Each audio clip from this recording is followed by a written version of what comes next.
apa kabar sahabat Medikastar? Jumpa bareng sama Sinta di sini. Kali ini kita dalam inspirasi sehat nih. Nah, untuk itu sudah hadir bareng sama Sinta di sini ada Dokter Eki Gonang ya. Hari ini kita akan bahas mengenai sunat atau khitanan atau dalam bahasa medisnya itu sirkumsisi. Benar ya, Dokter? Benar sekali. Iya. Nah, kedepannya ini Dokter Eki Gonang akan berbagi banyak sekali informasi kesehatan buat kalian di rumah ya. Jadi buat kalian yang pengen tahu banyak informasi kesehatan, jangan lupa like, share, dan subscribe channel ini. Pastinya ya, Dok ya. Oh, jelas. Nah, Dok, ini kita mau tahu dulu nih ya, sunat atau khitanan atau sirkumsisi ini sebenarnya manfaatnya untuk apa sih gitu? Ya, jadi mungkin saya jelaskan dulu ya apa itu sirkumsisi. Oke. Ya. Jadi sirkumsisi itu tindakan menghilangkan atau memotong sebagian atau seluruh dari penutup kulit depan dari glans penis atau biasa disebut dengan prepucium. Okay. Nah, jadi itu definisinya. Jadi kalau memotong seluruh penis itu salah. Ya, hanya memotong kulit saja pada sepertiga bagian depan dari glans penis atau bagian depan ujung penis seperti itu. Itulah definisi dari sunat atau sirkumsisi atau biasa disebut dengan khitan. Seperti itu. Nah, kembali ke pertanyaan Kak Sinta soal manfaat dari sunat. Wah, jelas manfaatnya sangat banyak. Nah, manfaat di sini kita bedakan lagi berdasarkan indikasinya. Okay. Nah, jadi di dalam dunia medis atau dunia kedokteran itu kita mengenal ada yang disebut dengan istilah indikasi dan kontraindikasi. Nah, sunat ini secara medis dan juga secara dari aspek kesehatan sangat bermanfaat. Misalkan ada beberapa indikasi seperti yang pertama indikasi medis. Nah, indikasi medis itu pada beberapa pada beberapa pasien dengan kondisi-kondisi tertentu memang harus disunat. Seperti itu. Itu seperti pada kondisi di mana disebut dengan epispadia dan disebut dengan kondisi fimosis dan parafimosis. Jadi kondisi fimosis itu di mana ujung kulit dari ujung depan penis itu dia mengecil sehingga kadang-kadang orang bersangkutan atau pasien bersangkutan sulit untuk ke kamar kecil. Kadang-kadang ujung penisnya itu kulitnya sampai mengembung seperti itu. Nah, itu disebutkan fimosis. Itu dipengaruhi oleh apa tuh, Dok? Nah, itu biasanya kelainan bawaan. Bawaan. Ada beberapa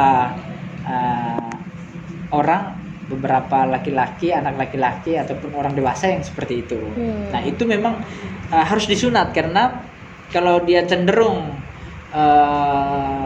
banyak di ujung kulit depan itu kan kalau tertutup kan tidak dibersihkan. Nah, itu akan menjadi tempat berkumpulnya kuman, tempat berkumpulnya misalkan dalam bahasa medisnya smegma atau sperma ya, gitu ya. Itu tidak sehat seperti itu. Jadi memang harus disunat biar bisa, karena itu akan menjadi cikal bakal untuk infeksi, bisa juga ke arah kanker penis dan lain-lain seperti itu. Sehingga memang perlu untuk dilakukan sunat. Nah, itu yang kondisi fimosis.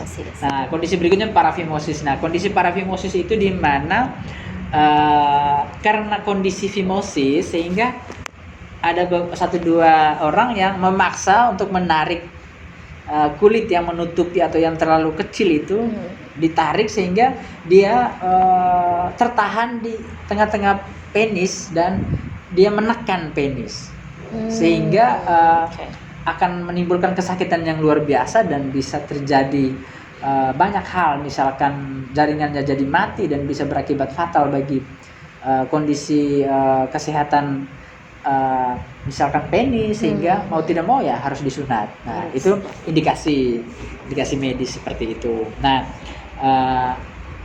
selain itu memang selain indikasi medis juga ada beberapa manfaat lain seperti beberapa agama memang mengharuskan harus sunat. Nah, ini memang itu sudah menjadi aturan agama bersangkutan harus sunat, sehingga hampir semua pemeluk agama, misalkan teman-teman yang di Muslim atau Yahudi. Ini bukan berbicara soal itu, tapi ini contoh ya. Iya, Itu memang sudah menjadi budaya atau aturan agama untuk sunat. Memang sunat di satu aspek dari aspek kesehatan itu memang sangat bermanfaat. Jadi tadi kan sudah saya jelaskan kebersihan dan kesehatan. Selain juga indikasi medis seperti tadi, memang mau tidak mau harus disunat seperti itu.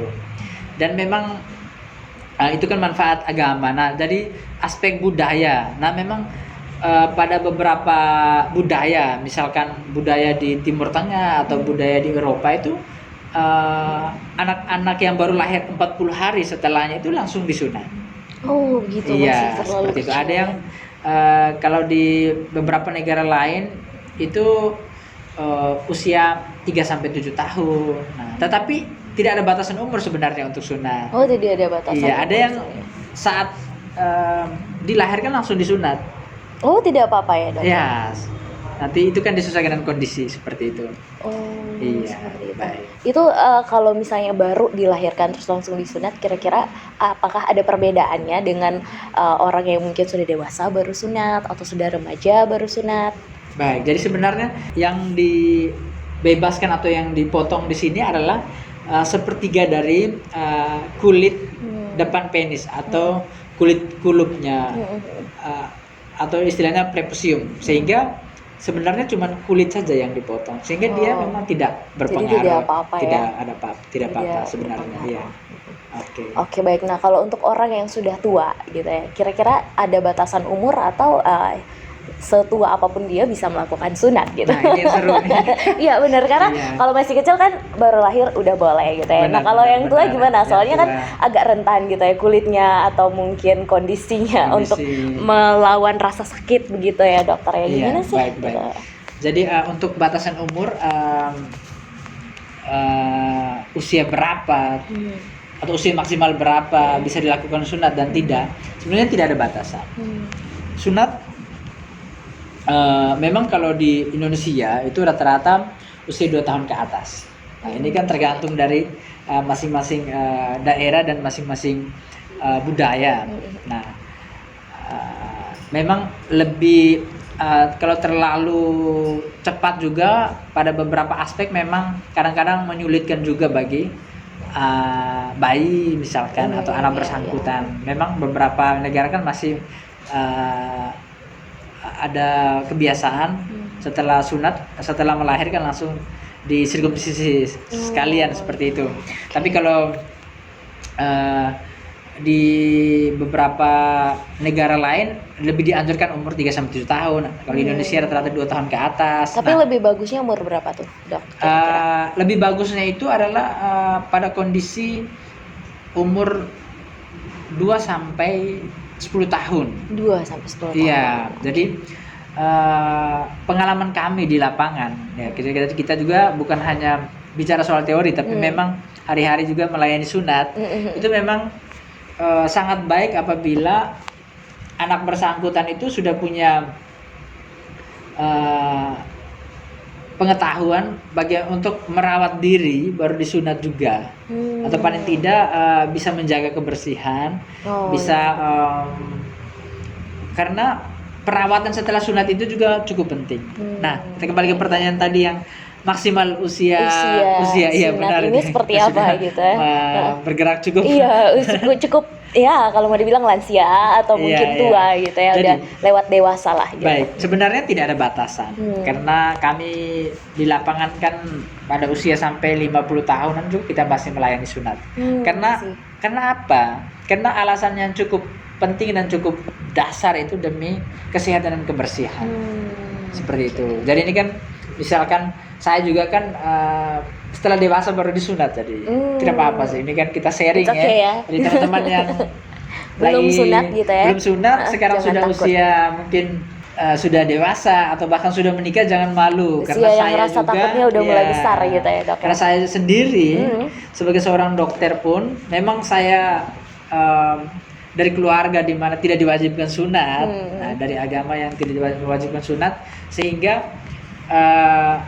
saya dewasa juga baru disunat dan memang saya merasakan perbedaan dari aspek kebersihan, kesehatan dan lain-lain. Seperti itu. Oke. Nah, jadi sebenarnya tidak ada batasan umur apabila teman-teman, bapak-bapak atau kakak-kakak mereka yang sudah usia di atas, ya contoh lah di atas saya, sampai berapapun itu bisa sunat. Karena alasan tadi kebersihan, mengurangi risiko infeksi menular seksual ataupun infeksi lain, lalu mengurangi risiko kanker penis dan lain-lain. Selain ada 1-2 penelitian di Inggris yang menyatakan bahwa ini mungkin khusus bagi teman-teman ya yang seumuran, yang mungkin lagi mencari jodoh, ini bisa menjadi tipsnya. Ternyata wanita di Inggris itu berdasarkan penelitian tuh 90% lebih menyukai laki-laki yang sudah sunat. Jadi ada survei dan ada penelitian yang membuktikan seperti itu. Apakah faktor apa? Dari segi bentukkah atau kesehatankah atau apakah gitu? Ya, jadi memang kembali ke alasan mendasar itu kebersihan. Kebersihan. Okay. Jadi memang ini kan bagian dari tubuh yang harus dijaga kebersihannya. Nah, bayangkan apabila tidak bersih seperti apa. Dan ya benar. Kalau kulit di bagian depan itu kalau tidak dihilangkan atau dipotong sebagian atau seluruhnya, memang itu akan menjadi sarang bagi kuman-kuman, bakteri. Dan memang pengalaman saya sendiri memang sudah terbukti sunat sangat manjur dalam beberapa hal, termasuk untuk kebersihan dan kesehatan. Ini yang paling penting seperti itu. Dan memang saya setuju bahwa penelitian di Inggris itu memang benar gitu. Jadi jangan takut gitu ya. Takut. Karena kan ini biasa karena takut diganggu gitu ya. Ada yang usianya udah anak kuliahan nih misalnya dokter, atau mungkin yang udah kerja malah malu gitu ya. Benar. Gitu nanti takut diganggu. Ngana belum sunat gitu. Gitu ya. Oke. Nah, dokter ini kan akhir-akhir ini nih baru di zaman milenial ini baru kita tahu ya, kita mengenal yang namanya sunat laser atau sunat-sunat di rumah sakit gitu ya. Sebelumnya kan banyak sekali sunat yang dilakukan yang disebut dengan sunat kampung gitu ya dokter ya. Nah, ini kira-kira sebenarnya siapa saja sih yang boleh melakukan sirkumsisi ini? Baik, jadi memang sunat ini memang sudah warisan nenek moyang ya. Sudah dari zaman dulu, bahkan di kitab suci atau mungkin di budaya-budaya atau tulisan-tulisan kuno itu kan sudah dikenal ini sunat. Karena manfaatnya yang luar biasa. Nah, memang pertanyaan siapa yang boleh melakukan sunat ya? Nah, ini pertanyaan ini kalau 50 tahun yang lalu atau 100 tahun yang lalu mungkin jawabannya mungkin dukun atau tabib-tabib ya. Tapi ketika pertanyaannya saat ini tua-tua yang adat lebih relevan, tua-tua adat.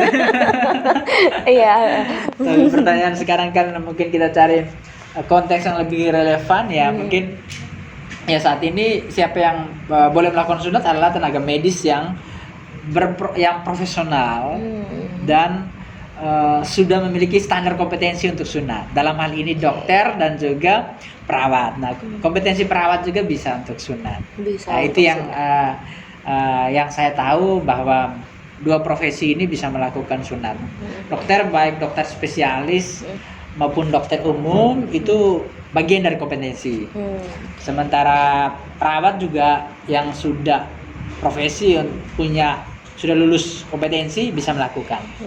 Memang sebelum ada yang namanya kompetensi ini memang hampir semua tenaga medis juga bisa melakukan. Tapi semakin hari ini kan semakin ketat dengan etika profesinya seperti itu. Iya, benar. Jadi sudah gampang gitu ya sekarang ya, mencari dokter-dokter yang bisa melakukan itu gitu ya, melakukan sunat maksudnya. Iya, jangan melakukan itu. Itu tuh ambigu gitu ya dok ya. Memang bicara sunat ini banyak itu-itunya. Ya. Oke, nah dok, ini kita bicara soal sunat tuh kan ada sunat dari segi medisnya gitu ya, atau yang melakukan adalah tenaga medis ya. Lalu juga ada sunat kampung yang otomatis tadi sudah kita bilang yang dilakukan adalah masyarakat biasa gitu ya. Ini jauh lebih baik menggunakan sunat yang versi apa gitu? Sunat kampung atau sunat medis, atau ada indikasi-indikasi tertentu dari sunat di luar sunat medis? Oh begitu, baik. Jadi memang bicara sunat ini memang ada sunat modern dan sunat tradisional. Ya. Sunat tradisional ini yang sunat yang dilakukan di kampung-kampung oleh dukun atau oleh orang-orang yang mungkin bisa sunat tapi belum mampu melakukan secara seharusnya, memperhatikan sterilitasnya atau higienitasnya seperti itu. Jadi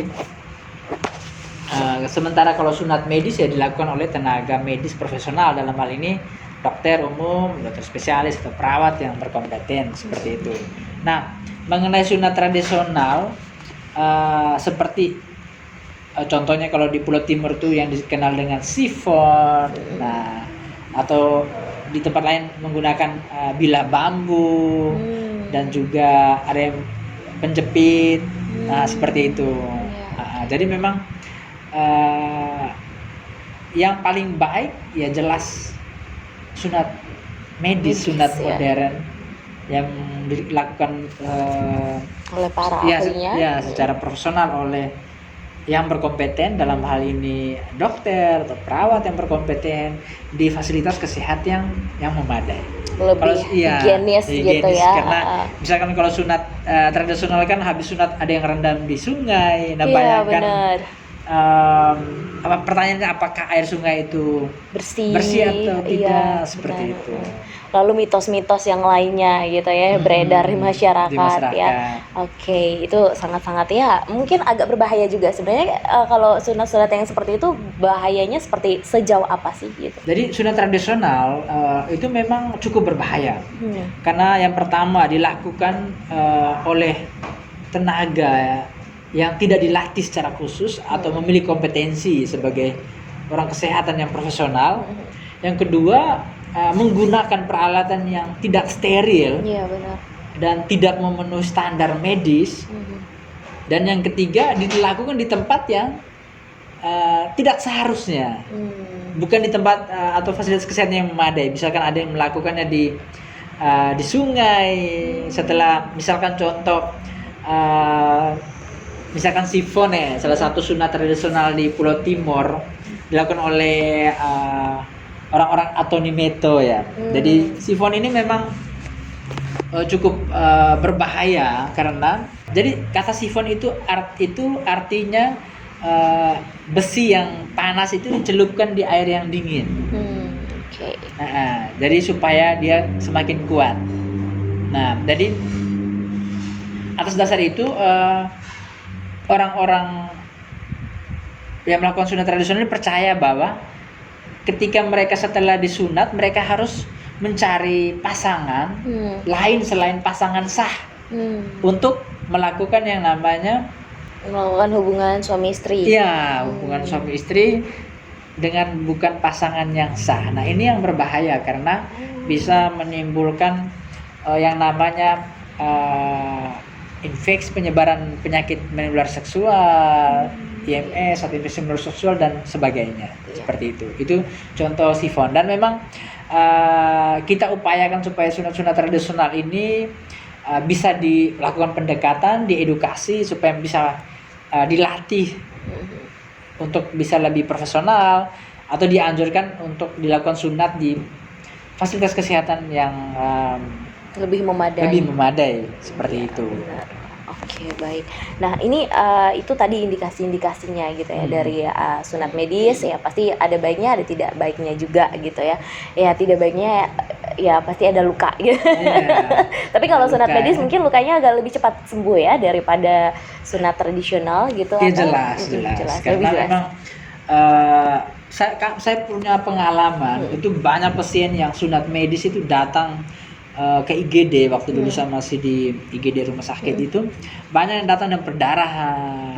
Bahkan di sini sekarang di klinik juga, di klinik King Care misalkan tempat saya bisa melakukan sunat juga, kadang-kadang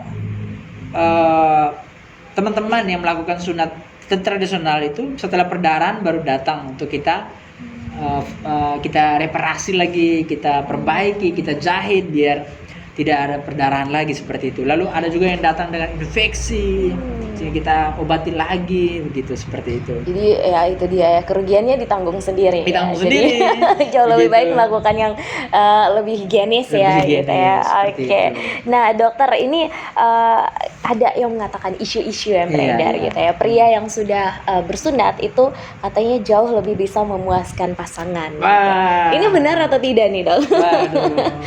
Jadi soal pria yang sudah sunat bisa memuaskan pasangan, itu kita kembali ke beberapa referensi yang saya baca juga dan diteliti di Inggris. Itu memang 90% wanita lebih menyukai laki-laki yang sudah sunat. Saya tidak tahu alasannya apa, tetapi ya jelas dari faktor kesehatan dan kebersihan. Ya, kalau mau punya pasangan harus pastikan diri bersih dulu, benar tidak? Iya, Sehat benar. dulu. Makanya selalu saya katakan, ayo sunat, jadilah pria sehat berkualitas. Nah, seperti itu. Jadi untuk isu-isu itu sebenarnya tergantung orangnya gitu Iya, ya. Tergantung pria itu sendiri gitu ya. Iya, memang pada beberapa pengalaman, bukan pengalaman pribadi ya. Jadi sunat itu memang dalam beberapa aspek sangat baik, dalam aspek kesehatan kebersihan, dan juga beberapa orang mengatakan merasa lebih mampu memuaskan pasangannya. Itu menurut saya ada benarnya juga, karena kalau kita lebih sehat, lebih bersih, pasti pasangan kita pasti lebih Nyaman gitu nyaman, ya. seperti itu. Iya. Seperti Baik. itu. Oke, baik. Nah, itu kita bincang-bincang tadi seputar sirkumsisi gitu ya, Iya, dari iya. manfaatnya apa, ada resiko-resikonya, jauh Resiko-resikonya. lebih baik menggunakan sunat yang mana Benar, gitu ya. benar. Nah, katanya di klinik King-Care ini juga melakukan sunat Oh, gitu ya. benar. Jadi ada program untuk sunat juga Iya, gitu ada ya. program untuk sunat. Sunat ini sunat yang apa? Yang laser, yang biasa atau gimana? ya, jadi memang sunat itu ada beberapa jenis. Ada banyak teknik. Ada sunat dengan sunat metode konvensional. Nah, itu yang sering dipakai dengan pisau bedah. Ada yang metode dorsum sisi. Itu tekniknya beda lagi. Nah, ada yang metode kauterisasi atau laser. Jadi sebenarnya sunat laser itu yang menggunakan metode kauterisasi. Nah, jadi kauterisasi itu adalah metode di mana aliran listrik memanaskan besi, dan besi itu yang dipakai untuk sunat. Untuk Seperti itu, memotong ya, untuk gitu memotong ya. kulit, sehingga sangat meminimalisir perdarahan, lebih rapi, lebih cepat, dan cepat juga penyembuhan. Oh, Seperti lukanya tidak lama-lama Tidak lama, gitu ya. seperti itu. Oke, kalau Ya. di klinik King-Care ini apa? Yang laser atau yang mana? Atau semuanya ada? Jadi ketika pasien datang ya, bapak-bapak atau laki-laki nyong-nyong, adik-adik yang ganteng-ganteng, biasanya kami menawarkan beberapa pilihan sunat. Oh, ini yang pisau bedah, itu yang konvensional. Atau yang mau dorsum sisi, itu tekniknya beda lagi, atau dengan kauterisasi, seperti itu. Nah, kami jelaskan masing-masing manfaatnya. Namun sesuai dengan pengalaman saya sih lebih menganjurkan untuk kauterisasi, karena lebih cepat, sedikit Yang laser gitu ya. minim sekali perdarahan, lalu prosesnya lebih rapi dan lebih cepat. Dan jadi sebenarnya begini, sunat itu sebenarnya bukan aspek medis saja, tapi estetika. Iya. Nah, jadi ketika orang mau datang sunat, saya bilang bapak sudah ganteng atau kakak sudah ganteng, tapi setelah sunat kami jamin kakak lebih ganteng. Lebih ganteng lagi. Begitu. Oh, ada dari seninya juga gitu Seninya ya. juga. Jadi bagian yang terpenting dari teknik yang kami kembangkan di klinik King-Care adalah bukan hanya membuat orang itu disunat, tapi juga mengubah nilai estetika. Jadi atau memberikan sebuah nilai estetika atau nilai seni. Dan itu sangat ditentukan oleh teknik menjahit teknik memotong yang baik, yang presisi dan rapi, menjahit yang bagus dan rapi, teknik perawatan yang baik, sehingga ketika sembuh maka 100% pasien kami mengatakan sangat puas dengan pelayanan kami. Seperti itu. Luar Dan biasa, mantap. bukan hanya puas karena pelayanan, tapi ketika kami evaluasi, halo bagaimana, saya kan bisa telepon, Oke. bagaimana setelah sunat, mereka bilang Perkembangannya. luar biasa. Ada yang bilang mata putih terbalik. Jadi begitu. Wah, itu istilah-istilah yang agak ambigu ya, jadi Apa ya. ambigu? Jangan Di-skip ditafsir aja. langsung ya. Di skip aja.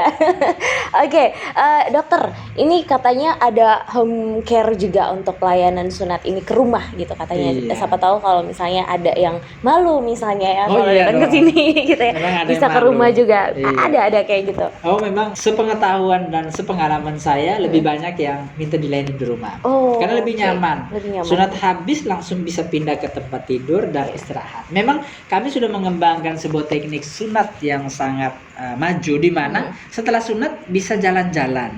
Bisa banyak teman-teman saya yang setelah sunat langsung beraktivitas, pergi ke kantor, ada yang liput berita. Ya. Oke. Seperti itu. Jangan ada yang merasa ya. Udah agak sedikit. Iya. Oke, nah ini kalau sunat yang dilakukan di home care kira-kira jangka waktu berapa lama untuk bisa melakukan hubungan seksual dengan misalnya yang sudah memiliki istri? Wah ini yang seru nih. Jadi memang masa puasa itu masa-masa yang penuh penderitaan. Yang sudah punya istri. Kata Ya. mereka. Jadi mereka. Oh ini bukan ya? Jadi setelah sunat itu memang membutuhkan waktu kurang lebih sekitar 10 hari maksimal. Rata-rata kita layani itu 10 hari itu sudah sembuh. 10 hari maksimal itu sudah sembuh. Nah dalam proses 10 hari ini memang penis itu kan area yang sensitif. Nah ketika terluka dan juga dalam kondisi dijahit itu kan dia bersentuhan dengan banyak saraf di situ.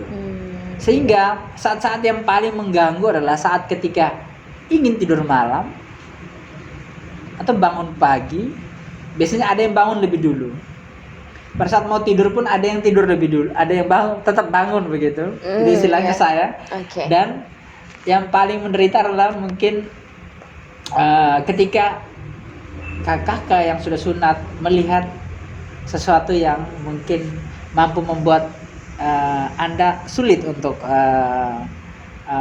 merasa tenang ya. Dan itu yang akan mungkin cukup mengganggu seperti itu. Nah, jadi memang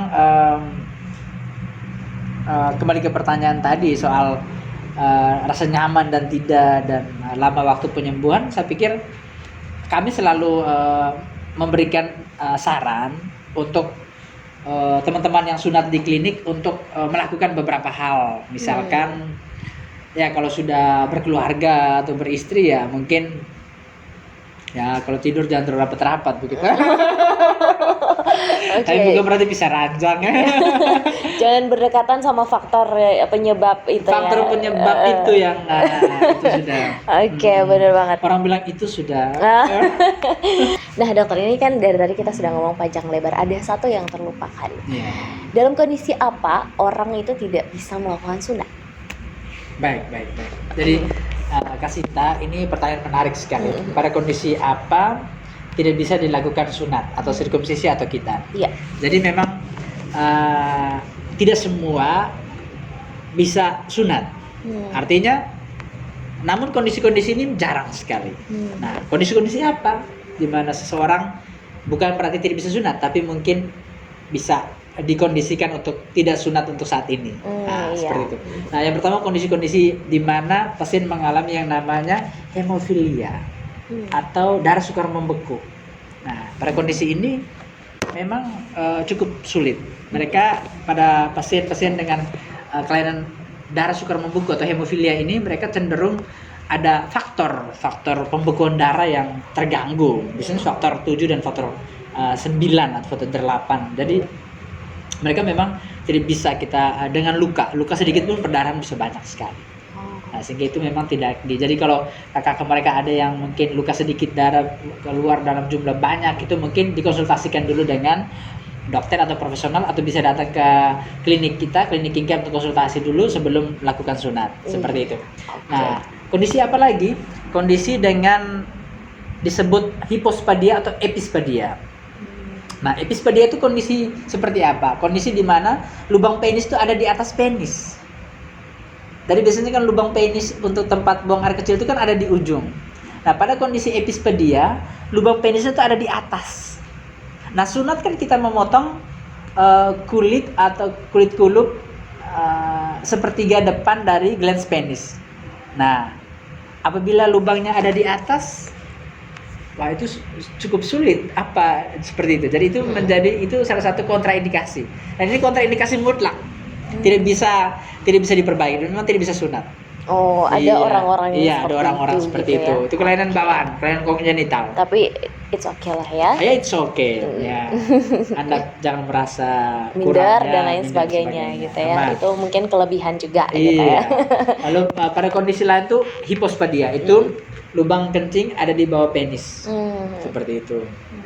Nah, kalau istilah medisnya uretranya. Jadi lalu pada kondisi apa? Kondisi orang-orang dengan gangguan sistem pertahanan tubuh atau yang disebut dengan orang-orang dengan kondisi imunosupresif. Dari sistem imunnya itu turun. Seperti pada penderita mohon maaf ya, penderita HIV/AIDS atau orang dengan sakit gula. Nah, itu kan kalau luka kan kadang-kadang susah sembuh. Nah, Iya. kalau suka pada kondisi-kondisi seperti ini, biasanya kita kondisikan tubuh secara optimal dulu. Misalnya gula darahnya diturunkan dulu, atau gangguan HIV-nya itu atau dikasih obat dulu, distabilkan kondisi, baru bisa dilakukan sunat seperti itu. Nah, jadi itu saja. Itu saja ya Iya, kondisi-kondisi yang tidak perlu kondisi-kondisi di yang luar tidak- dari itu fine aja. Memang surat itu syarat mutlak pria sehat berkualitas. Jadi mari jangan sampai Anda tertinggal sehat dan kualitasnya. Semakin cepat sunat, semakin baik. Benar banget. Iya. Nah, ini karena sudah dimudahkan dengan kehadiran klinik skincare ini, apalagi untuk masyarakat Kota Kupang khususnya gitu ya. Iya, benar Ini sekali. bisa langsung datang ke sini dan menghubungi nomor di sini ya. Nah, dokter, ini kita sudah bincang banyak banget gitu ya, Dok ya, mengenai sirkumsisi, sunat atau khitanan ini.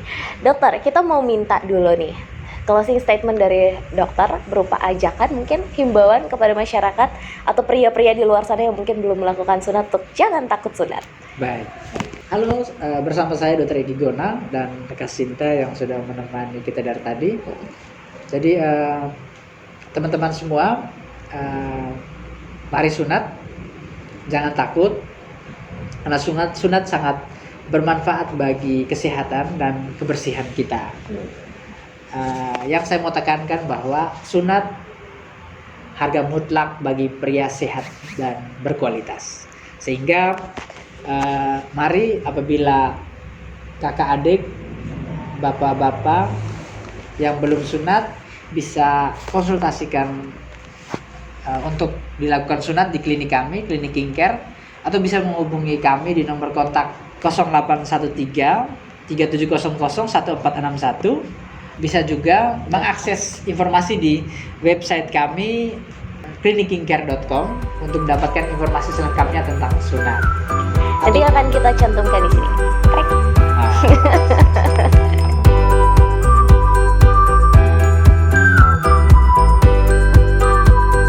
Sahabat Medicastar, jangan lupa like, share, dan subscribe YouTube channel Medicastar TV ya. Ada informasi kesehatan yang pasti banyak banget bisa kalian dapatkan di YouTube channel ini. Jangan lupa di subscribe. Sahabat Medicastar, pria yang sejati adalah pria yang peduli dengan kesehatannya. Salah satunya dengan melakukan sunat atau khitanan atau sirkumsisi. Karena pria yang sunat istimewa.